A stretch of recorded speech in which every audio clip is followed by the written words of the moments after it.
Bonjour et bienvenue sur la cuisine d'Elinoucha, j'espère que vous allez bien les amis. Je partage avec vous aujourd'hui une recette d'épaule d'agneau rôti au four avec quelques astuces pour avoir une viande bien fondante qui se détache toute seule et parfumée à la fois, qu'on va accompagner avec des légumes. Découvrons la recette ensemble. Alors première étape étant de prendre du beurre à température ambiante auquel on va rajouter de la moutarde. C'est ce qui va donner un super goût à votre rôti. Voilà, vous n'allez pas avoir le goût de la moutarde forte, ne vous inquiétez pas, ça va venir juste parfumer la viande. On va mettre un mélange d'épices, alors mettez le mélange de votre choix. Aujourd'hui c'est un mélange chili que j'ai mis selon ma recette. Sinon vous pouvez mettre ce que vous aimez comme mélange d'épices. Et on va venir mélanger les deux ensemble, bien malaxer, soit au robot, soit avec la fourchette. Voilà, je vous laisserai le lien de mon mélange d'épices en barre d'infos. On va prendre un plat à l'enfour, on va venir déposer notre épaule d'agneau entière dedans. On va par la suite venir la taillader à l'aide du couteau pour que la marinade puisse s'infiltrer dedans et la parfumer. On va pratiquer plusieurs incisions, voilà, sur le dos et sur la face. Et on va la malaxer avec le mélange. En insistant sur les petites incisions, on va venir l'introduire avec les doigts dedans. Alors je travaille avec les mains, j'aime bien. Voilà, pour les personnes qui n'aiment pas me travailler avec les mains, ils peuvent mettre des gants. Moi j'aime pas, pour des raisons d'écologie, j'aime pas utiliser les gants. Il m'arrive parfois de le faire quand j'ai un problème au niveau des mains, une allergie ou autre, mais en temps normal, je travaille avec les mains. On va bien malaxer. On la laisse toujours dans le plat à l'enfour. Et on va venir prendre le bol dans lequel on a travaillé. On va le remplir avec de l'eau. On va verser dans le plat à l'enfour. Comme ça, on va avoir un effet de mèche-vie, une viande qui se détache facilement, qu'elle ne va pas être sèche. On va la couvrir dans un premier temps avec du papier cuisson.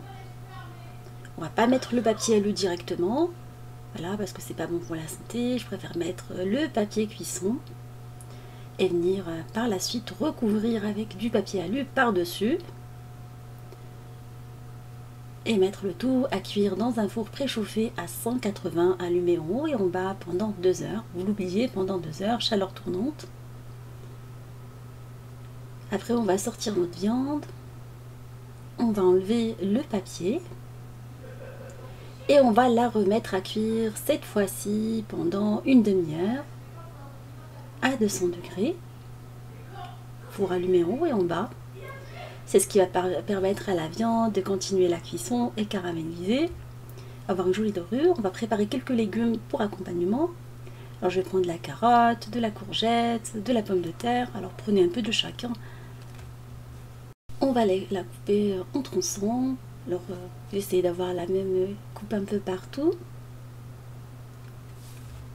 On va opter pour une cuisson à la vapeur, soit au cuisseur vapeur, soit dans le couscoussier, le haut du couscoussier. Comme je l'avais à portée de main, ça faisait pas longtemps que j'avais fait le couscous, j'ai dit pourquoi pas l'utiliser. Alors on va déposer les légumes qui mettent plus longtemps à cuire, comme la pomme de terre et la carotte. Et on va rajouter les courgettes par-dessus et des haricots verts, frais ou congelés. On laisse le tout cuire à la vapeur pendant un quart d'heure à 20 minutes. Après, on va venir les déposer dans une assiette de présentation. Alors, soit vous les sautez à la poêle, soit vous les mettez directement dans l'assiette et vous les arrosez avec le jus de cuisson. J'ai récupéré le jus de cuisson qui est resté dans la plaque de cuisson tout à l'heure. Et j'ai arrosé les légumes avec, c'était super bon.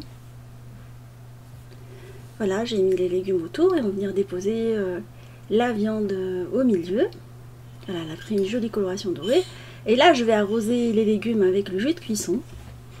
Et le résultat est vraiment top. Une viande qui se détache toute seule, facilement, bien parfumée, juteuse à la fois. Voilà, j'espère que vous allez essayer cette recette, que vous allez partager avec vos familles et vos amis. Entre temps, je vous fais des gros bisous d'amour. Et on se dit comme d'habitude, on se retrouve sur la cuisine d'Elinoucha avec de nouvelles recettes, un nouveau voyage culinaire et à bientôt.